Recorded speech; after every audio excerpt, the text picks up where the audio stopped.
Well, welcome back to Monster Consortium. I'm Sean Prober, and once again, I'm joined by the intrepid George McMillan, where are you today, George? Oh, I'm in Thailand. Thailand. I'm All right. waiting for some paperwork because I want to go look at some stuff in Cambodia and Laos. Looks like a good time. So, our aim here has always been to kind of strip away the nonsense between the propaganda departments around the globe with their respective news agencies now.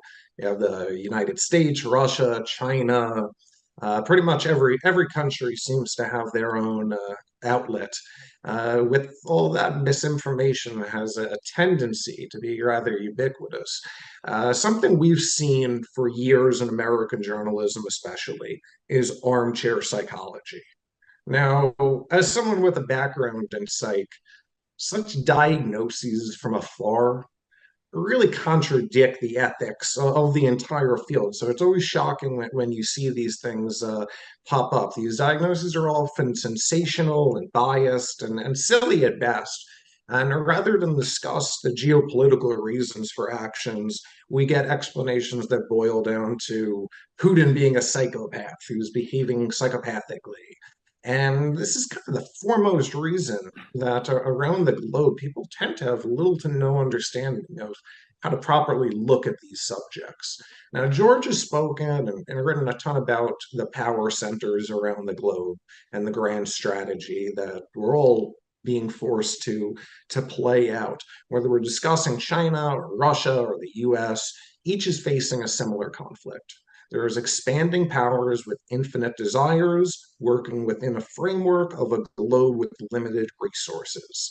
The conflicts in which we find ourselves are better explained through the framework that that we're uh, known instead of just saying that people are going crazy by looking at kind of resources, trade routes, and the such. We have a bit better understanding. So to start, let's dive into what's going on in Ukraine and the original power center strategy of Ambassador George Kennan in 1947. So, George, kind of who are the players here when we talk about the original five? Yeah, what I've been doing on my other channel is that really several hours, like 14, 15 hours of videos on grand strategies in a Promethean dime. That's political, military, economic, social, infrastructural, informational, and dime is diplomatic, infrastructural, military, economic. I've been talking about these instruments of national power and form in terms of economic development theory and Clausewitzian symmetrical and asymmetrical power relationships. Because George Kennan was the ambassador to Moscow in 1947, and in his long telegram to the Treasury Department, they're asking him why the Soviet Union at the time was not joining the IMF, and he gave a 5,000 word telegram back explaining not just they're Marxists, so they don't want to interface with any form of capitalism. The hardcore Marxists can't stand the democratic socialists or the middle of the road socialists because they think they're not committed enough. So they didn't want to interfere. But the second part of that, he starts talking about how do you then contain uh, the Soviet Union and communist expansion. So his long telegram is really noted for that. If yeah, if we could move along. Here with Wesley Clark, he kind of describes exactly what you're just talking about right now, and an effort by the United States to take these Soviet client states and make sure that when expansion occurs from other power centers other than us, that they're going to have quite a problem with these countries being turned upside down. So let's hear what the general says. What happened at 9/11 is we didn't have a strategy, we didn't have bipartisan agreement, we didn't have American understanding of it, and we had instead a policy coup in this country. A coup, a policy coup. Some hard-nosed people took over the direction of American policy, and they never bothered to inform the rest of us. I went through the Pentagon 10 days after 9/11. I couldn't stay away from Mother Army. I went back there to see Don Rumsfeld. I'd worked for him as a White House fellow in the 1970s. All this is in the book. And I said, am I doing okay on CNN? He said, yeah, fine. He said, I'm thinking about it. He says, I read your book. And he said, this is a book that talks about the Kosovo campaign. And he said, I just want to tell you, he said, nobody's going to tell us where or when we can bomb. Nobody. He said, I'm thinking of calling this a floating coalition. What do you think about that? I said, well, sir, thanks for reading my book. And, he said, thanks, that's all the time I've got. Really. And I went downstairs. I was leaving the Pentagon, and an officer from the Joint Staff called me into his office and said, I want you to know, he said, sir, we're going to attack Iraq. And I said, why? He said, we don't know. Now, I would love to, in a future video, really break down Iraq, because I think we're both very interested in that concept. But for the purposes of this video not being 3 hours long, I think we can move it on. So with that said, as we talked about in our introduction, this Putin is crazy narrative is really set up to take people's eyes away from what's actually going on.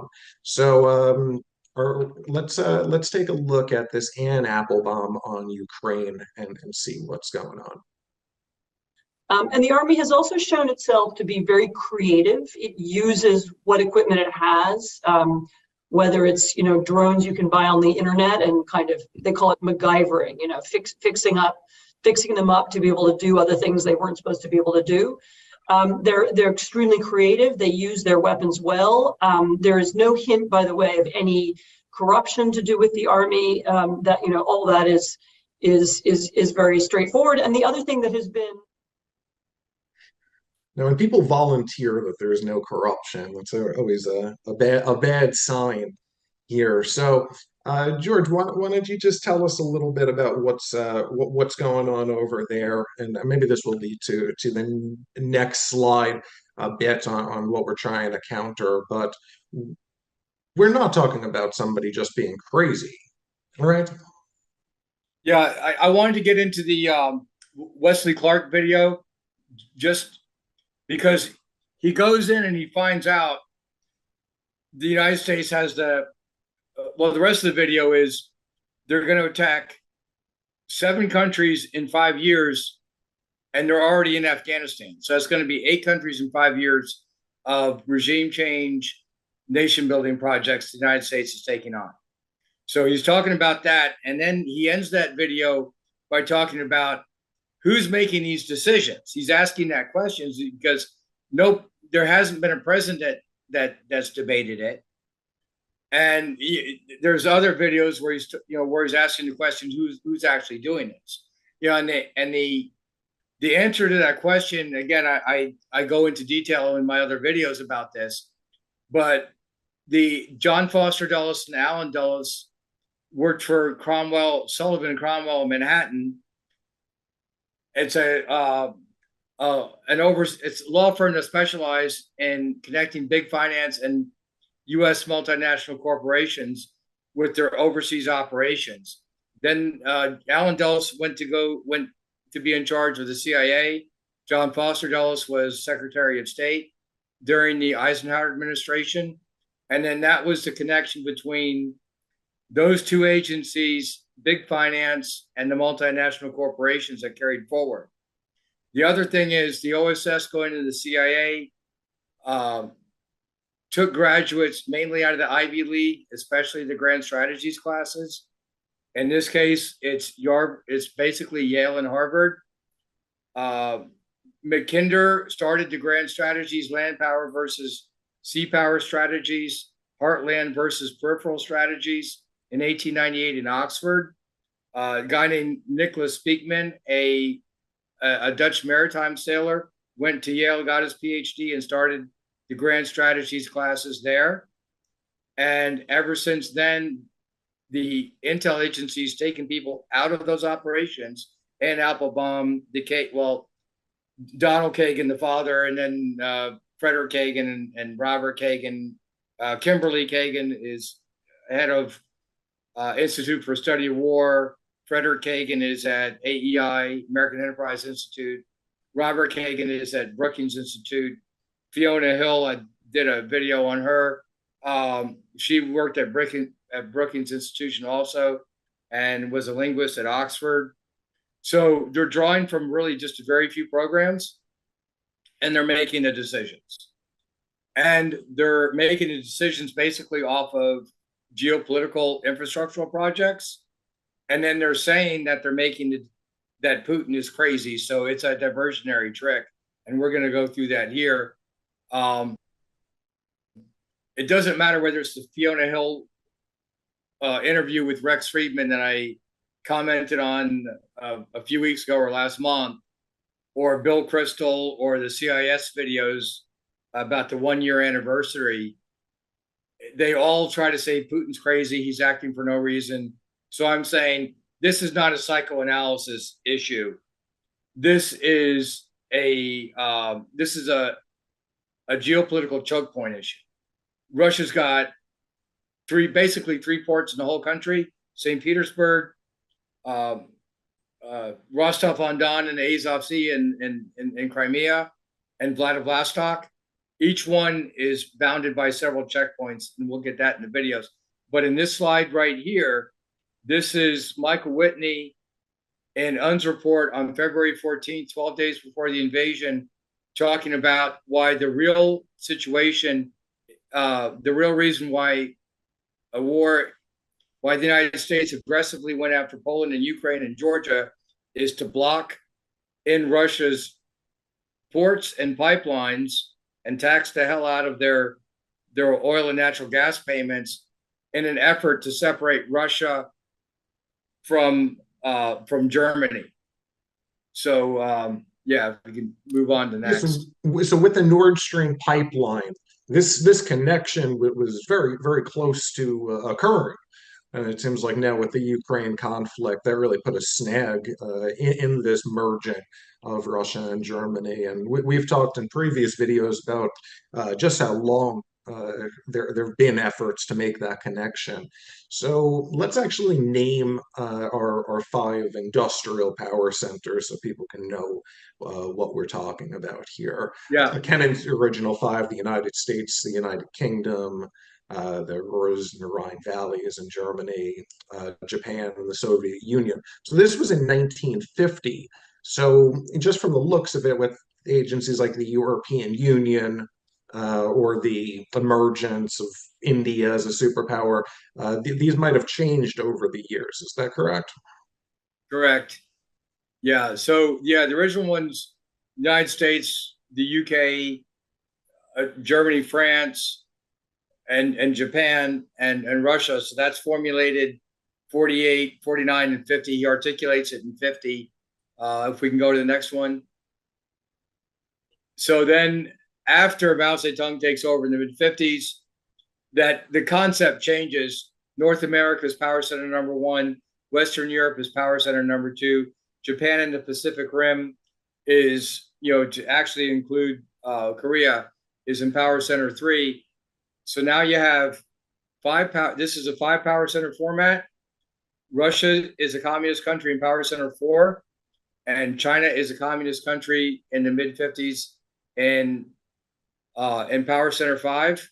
They're not yet an industrial power center, but Russia was trying to help them get down that learning curve. So for intents and purposes of this argument, they're an industrial power. So now Speakman's buffer zone theory comes into play. You want to hem in the Soviet Union and Eastern Europe. You want to move into, Allen Dulles moved, and the Great Britain moved into Iran and Central Asia. Britain was always playing the great game against the Russian Empire, then again the Soviet Empire, out of India into Afghanistan and Central Asia. And then, of course, the colonial powers, UK and France, were in French Indochina. and the Brits were in Hong Kong, Macau, and Shanghai. So this idea of working the coastal sea powers against the interior heartland has always been part of British foreign policy for 250 years. The United States picked it up, and it's written in the formal theories by Halford Mackinder, Speakman, and then Brzezinski plays off of it, and Wolfowitz doctrine plays off of it, just like the Rand doctrine, but they don't mention it. They don't mention where these theories come from. So we're sending it here. I mean, I'm discussing it here because Wesley Clark isn't sure where this is coming from, how it got here, and how such a small group of people have taken over the intelligence community and the Pentagon. So that's how that's happened. All right, let's take a deep dive into Russia right now and see what's going on there. We have Russia, the number one energy producer of the world, wants to integrate their pipelines, get their products out there, get products in. So what are we looking at here from the Russian perspective? Well, here, what the Whitney article focused on was the connection between Russia and Power Center number one and Germany and Power Center number two. You know, he says German specifically, but I open it up for the whole German-speaking world because you have such industrial power in Switzerland, German-speaking Switzerland. Liechtenstein has Hilti Tools, small country, but it's got a big tool company. And Austria's got a bunch of super high-tech, great machine tools. There also, what's should be noted here in connection to the Whitney article is if the Nord Streams go through, okay, it's going through under the ocean, so the United States can't influence. They can't spend billions of dollars in influencing the elections in the Baltic Sea. So the reason for the Nord Stream was to get around the different color revolutions that the United States was doing in Eastern Europe. So if the pipelines don't go through any of the other countries, it shouldn't be a problem, right? But no, it's a bigger problem, because then if what Whitney was arguing is if Russia connects the Nord Streams to Germany, it's not only Germany that would eventually pay in rubles, it's also the German-speaking world, but it's actually also the whole Danube River country, because they could trade in euros, and then only Germany would be paying in rubles. But in effect, the de facto 6 to 10 countries would probably exit the petrodollar. You would have a collapse of it. I don't want to get too bogged down in this, but basically the external demand for the US dollar would collapse.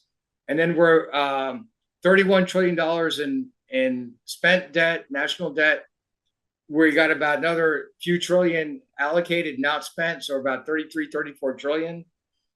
And then with our unfunded liabilities for Medicaid, Social Security, pensions, we're actually at about $130 trillion in debt. So if the demand for the dollar drops, you have to spike inflation. Then at some point, the United States can't pay its budget because it's, at larger and larger portions of its tax income receipts would be going to the banks just to service the debt. So it's already at a point where we basically can't catch it. So the United States has to move to stop the Nord Stream in 2011, 2012. 2011 to 2014, it stopped a South Stream going from Novorossiysk over near Sochi in the eastern part of the Black Sea, going over to Varna, Bulgaria, because that would have just been like the Nord Stream. It goes underneath the water. You can't rig the elections. I mean, you can't influence the elections there. And you could supply the entire Danube River Valley.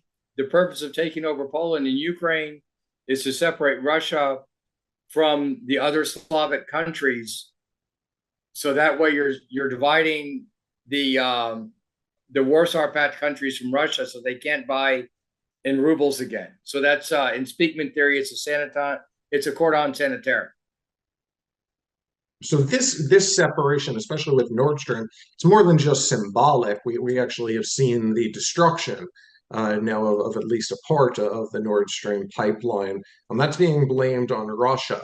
Is there any motivation from the Russian standpoint that they would do something like that? Yeah, Doesn't seem to benefit them. on my Telegram channel, it's we war gamed it all summer. Once it got cold, the United States had to take. Well, the more and more protests that you have in Germany, the more likely they're going to pay in rubles on Nord Stream 1 and open up Nord Stream 2. So you're talking about going from 55 billion cubic feet per year to 110 billion cubic feet per year. So that's enough to not only supply Germany, but it's the whole German-speaking world. You have what that map kind of shows. I got other maps that show that, but this one's good enough for multiple things. You have a tremendous amount of oil and natural gas pipelines in Germany, so it's always been it's always been a hub for the rest of Europe. You can supply the rest of Europe just by coming into the pipelines in Germany. Mm-hmm. In the 80s, the Reagan administration blew up. They engineered software to blow up the Druzhba pipeline going into Belarus that feeds Poland, East Germany, and goes through Ukraine too, and then goes into Czechoslovakia and then East Germany also, and then Austria. So they blew that up to stop the dependence of, at that point, it was Austria and West Germany from signing a deal with Russia as the Berlin Wall was falling. Not only did that pipeline blow up that was going to feed Eastern and Western Germany, but then mysteriously, Alfred Herrhausen, the CEO of Deutsche Bank, who signed the agreement, was assassinated in a level 9 up-armored Mercedes by an EFP blast that would usually be attributed to a nation state. The United States attributed to Baader-Meinhof Group at the time, which at that point was really on its last legs. And recently, they backed that up by saying that Vladimir Putin, when he was in the KGB back then, was their handler. So the Russians must have done it. But the moral of the story here is it doesn't matter where the pipelines blow up, inside Russia or outside Russia. The point is to stop the end user from buying Russian gas at 1/7 the price of LNG, and then eventually paying in rubles and leaving the petrodollar. That's the fear, because if that shifts, then you're going to see industrial power of Germany and Russia increase. You're going to see the global political center of gravity shift from Washington and London to Berlin and Moscow. Let me stop there because we got more slide sets to go. All right, yeah, so we're going to jump into a little bit about the think tanks and the NGOs around the globe that have broken this down and have been pushing this grand strategy here. As we're seeing Russia loaded with all of their natural resources and spreading out. So this is something of a containment strategy here, that we want to prevent these resources from being able to dominate the markets and leave us all alone with our spiked up costs. Yeah, see, the purpose of this map here is Russia is loaded with oil and natural gas over the whole country. So it can feed the other industrial powers. So here it's going to be Western Europe, the focus on Germany, and it's going to be India, and it's also going to be definitely China, because now they're the biggest producer, the world's manufacturing center. But Japan and Germany. Japan gets 95% of its oil and natural gas from the Middle East. China gets, I don't know, something like 70 or 80%. If Russia was allowed to send their gas, they wouldn't have to go through the Straits of Malacca at all.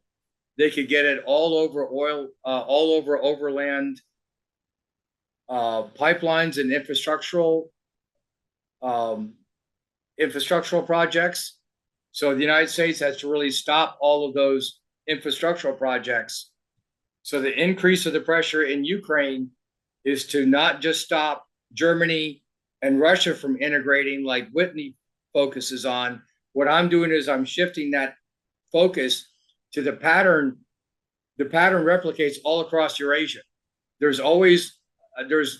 Russia is a couple of infrastructural projects away from integrating, where you have 5 power centers in the Russian camp, leaving the United States isolated in North America by itself.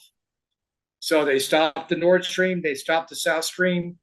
They're trying to stop the international North-South trade corridor with India. They cannot stop the integration of China and Russia because it's all over land. Actually, Blinken just went to Uzbekistan and Uzbekistan and Kyrgyzstan to try to stop a lot of that. Kazakhstan. So, well, they've been to all of them, but anyway, it's to stop that integration. They can't stop China from integrating very much, but they have tried to use the sanctions to stop India and to stop Japan.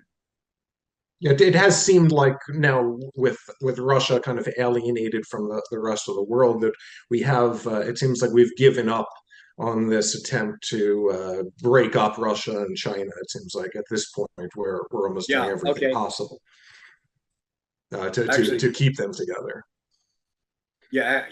There you go. So, yeah, here I've done about 14 hours of really super in-depth discussion on this topic, because you have several generals that don't know where these policies are really coming from, because these grand strategies classes are only taught at a few schools.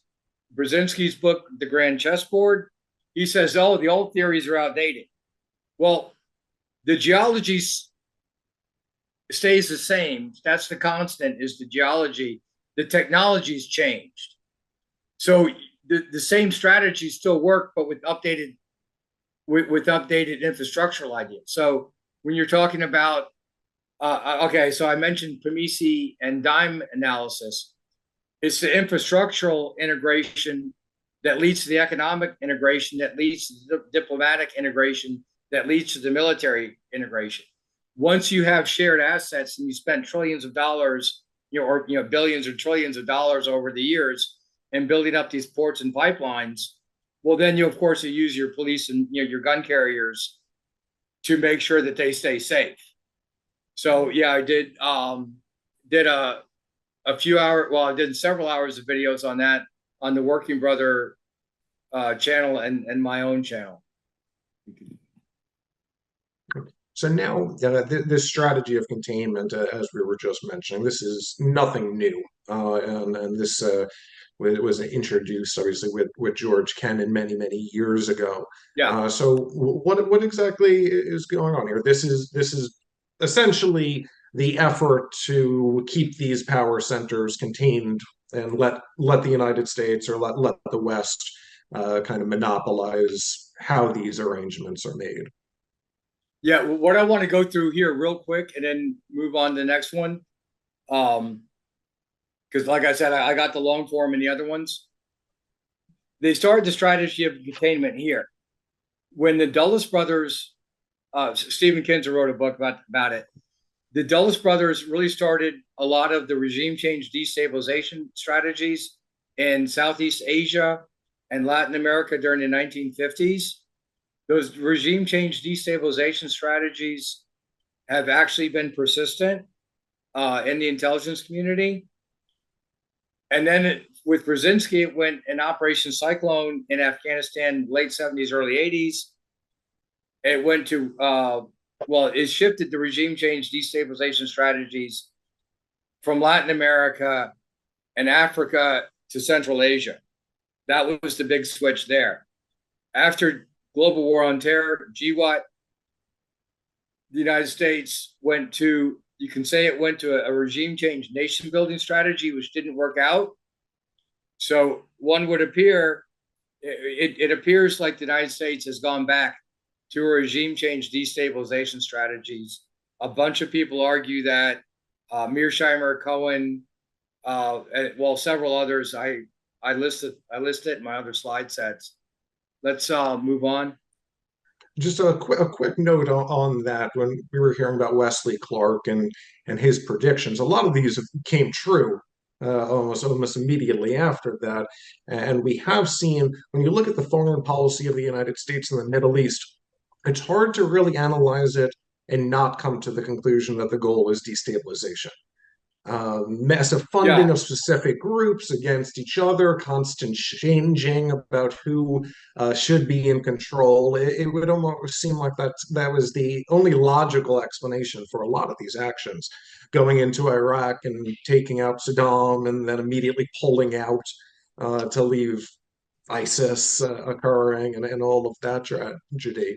So, with the international north-south transport corridor, we're going to connect a little bit to see what Russia was intending to get into Iran, to get into India, to get into China, and what exactly went wrong here. Yeah, in my other long form videos, I go into what surrogates they're using into what regions. Well, they're using violent extremist organizations. The Yes. Mujahideen is a conglomeration of a bunch of warlords. Same thing with the Taliban. Hillary Clinton, in her testimony in the Congress, was talking about, you know, some of the groups we're supporting now we funded 20 years ago. I mean, some of the groups we're fighting now in Afghanistan at the time were the ones we were funded 20 years ago, is what she's saying. But And we here, even see that to a lesser degree with Ukraine, with their Azov it's all over the place. Yeah. But here, the United States pulls out of Afghanistan. India is furious because we not only trained and equipped the Sunni Wahhabi violent extremist organizations once, but we came back and we funded them with $80 billion of training and equipment. We did it again. Yes. And there's still groups operating out of Faizabad, Afghanistan, Islamic Uzbekistan movement, the Sunni Tajik Taliban, East Turkestan movement. Each one of those groups has the goal of obliterating one of the country boundaries, reuniting the Khorasan, and then fulfilling end times prophecy by going through Iran and attacking Israel. That's their end times prophecy goal. So that being said, the United States, that's why India is very angry at the United States for leaving such a huge problem right on their doorstep in Pakistan and Afghanistan.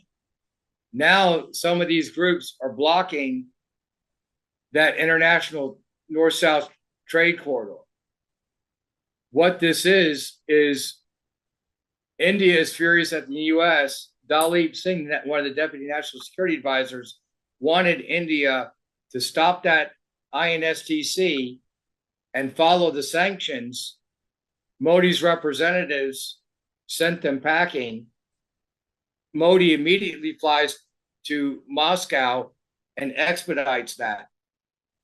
They've been using Bandar Abbas. It's a shallow water port right across from the Strait of Hormuz.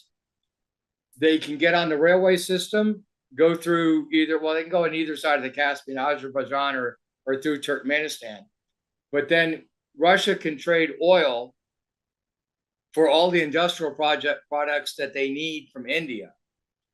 But they really need a railroad to facilitate that. And they want to stay away from the Suez Canal, Strait of Gibraltar, and the other choke points going through the English Channel, the Copenhagen Straits, all of that.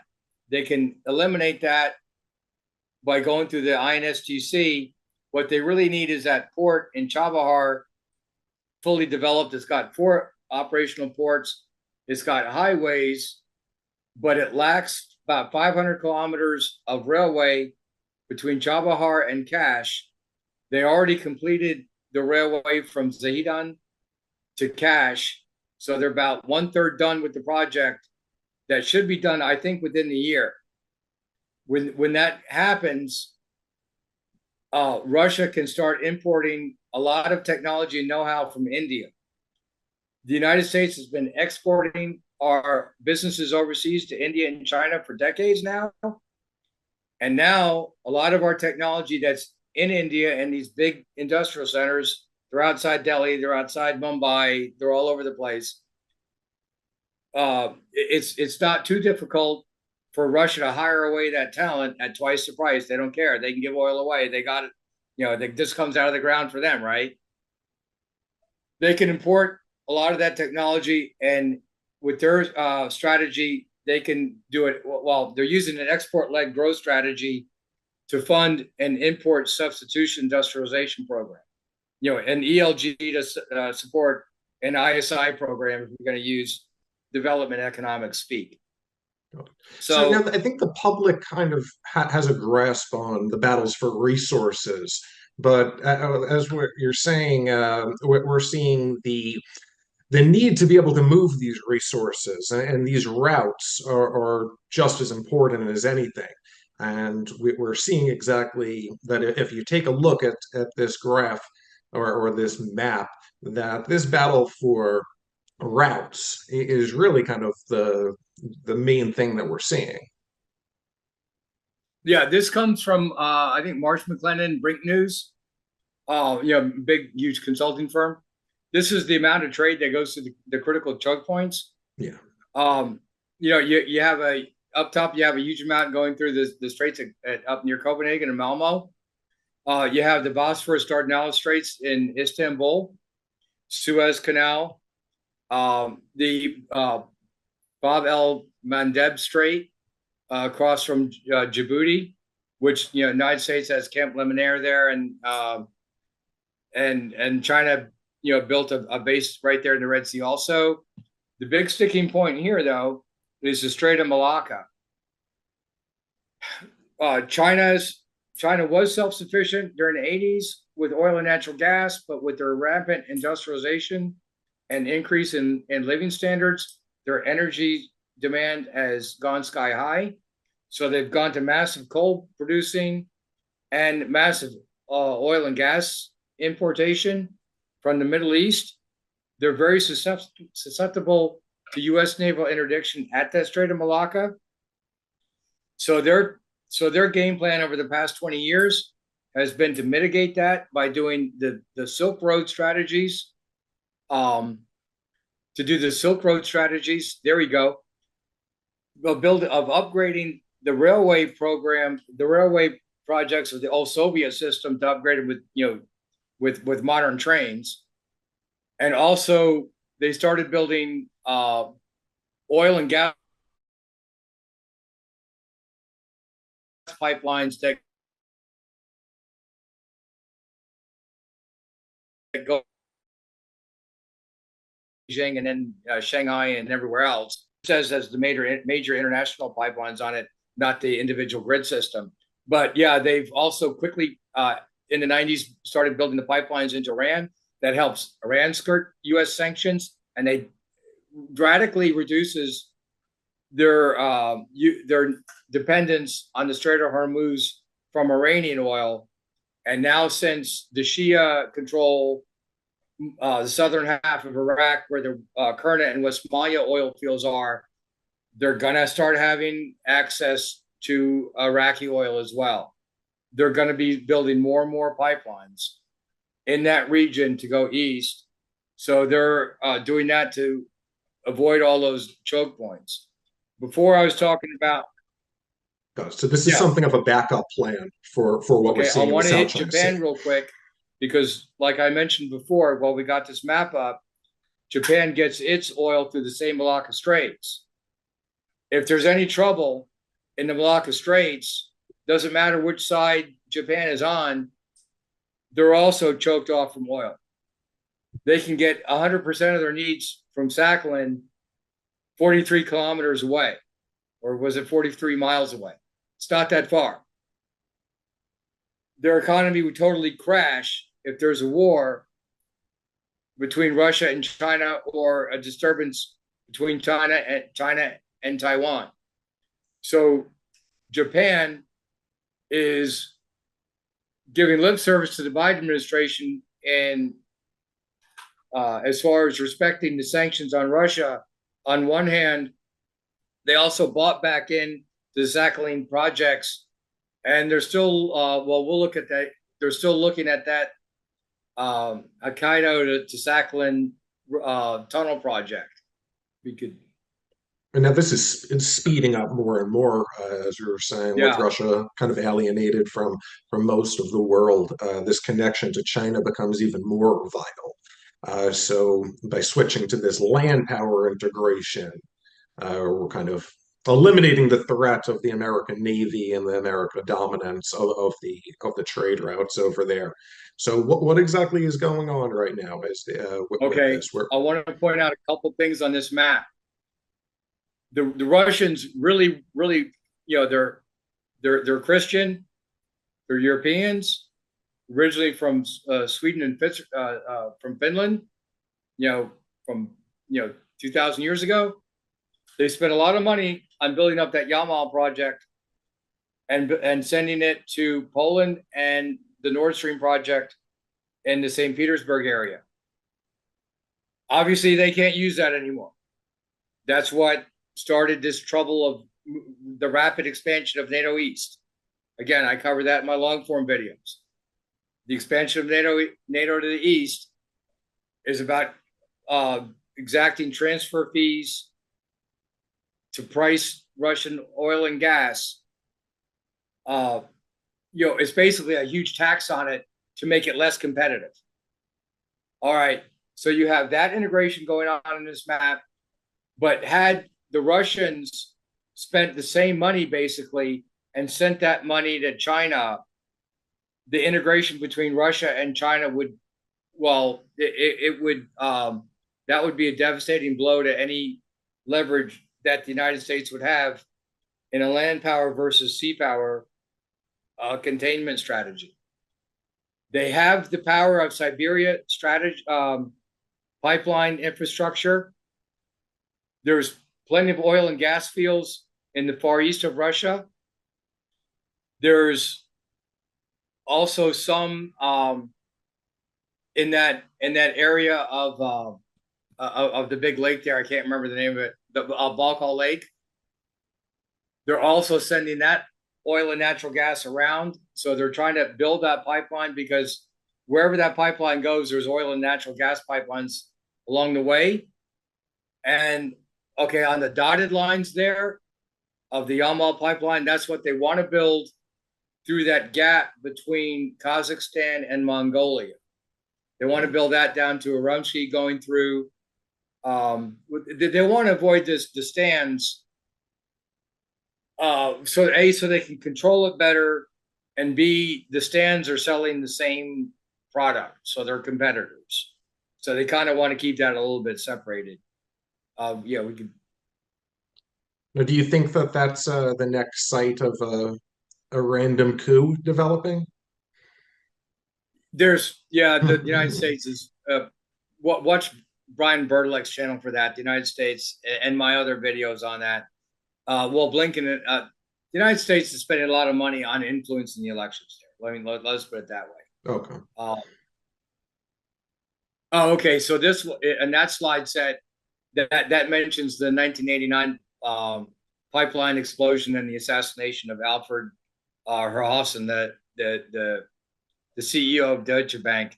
So obviously they're trying to send a message of don't sign any oil deals with Russia. Years later, Eric Schmidt and Angela Merkel did with Nord Stream. So, okay, here in this slide, you have the differentiation between the original Silk Road strategy of the late 90s, early 2000s of China integrating through the stands in Iran to ship as much oil and natural gas over land routes and avoid all points of US and UK naval interdiction. The Belt and Road Initiative difference is to mitigate, is to lessen the time that ships are actually in the water. So therefore, they can get from Saudi Arabia or anywhere in the Middle East. They want to build a pipeline into Iran and into Pakistan and up through Kashgar. They built roads and railroads and highways through there. They're damaged because of earthquakes. They're going to get rebuilt. What China really wants to do is build a big, huge pipeline through there, so they don't have to go through any of those choke points, Strait of Malacca or Hormuz. But with the withdrawal from Afghanistan and the $80 billion worth of funding the Pashtun Taliban, the Pashtun are using that money to actually try to obliterate the Durand Line. And there just coincidentally happens to be big, huge protests in Baluchistan against the Chinese projects. There happens to be a number of terrorist activities in blowing up Chinese engineers in PKP and up in the Kashmir region. And also, there's mysteriously a lot of rioting and protesting in Sistan, Baluchistan to stop that. Just happens to be where the cash pipelines and the Gwadar part, the Chabahar part are. If we could go on to the next one, because the thing here is wherever there's an infrastructure and pipeline project going on in Eurasia, there just happens to be a lot of riots and color revolutions. A lot of coincidences. It is a one-to-one correlation when you walk around the map. I don't have the time to, we don't have the time here. This is the short-term version here. But okay, you got the Sakhalin map up. That tunnel over the long run would pay for itself relatively quickly, because right now for LNG, for natural gas, Japan has to use LNG ports to ship it over. So it's better to ship oil. So then you're not making full use of all that natural gas that's in that area. It's not just Sakhalin. They think it's in the Kuriles also. But it's also, that's in the island side. It's also on the land side. This area is just, it's got a ton of it. That one railway project and pipeline project would bring all that oil and natural gas all over the Russian Far East into Japan at a fraction of the cost that they're paying now. And it would be a secure route in an area where there's no terrorist turmoil. Russia is considering constructing a $76 billion tunnel project across the Soya Strait, connecting Japan to Russia. Currently, Japan has zero physical links to the rest of Asia. All people or cargo moving to and from the country have to travel by sea or air. Meanwhile, the Soya Strait separates the island of Sakhalin in Russia and the island of Hokkaido in Japan. It is only 43 kilometers wide and has a max depth of only 118 meters. For this reason, the idea of building a tunnel across the Soya Strait is being seriously considered. Now, this obviously is stalled with everything going on. Another one of those coincidences between the Russia and Ukraine. It's important to note, you hear about this one pipeline, but as you said, the ramifications of this being completed really rocks the entire world, especially the Western world. Yeah, a lot of people were really miffed by the withdrawal from Afghanistan and the increased pressure in the Donbass. It's not reported in Western news. I don't get my news from Western news sources.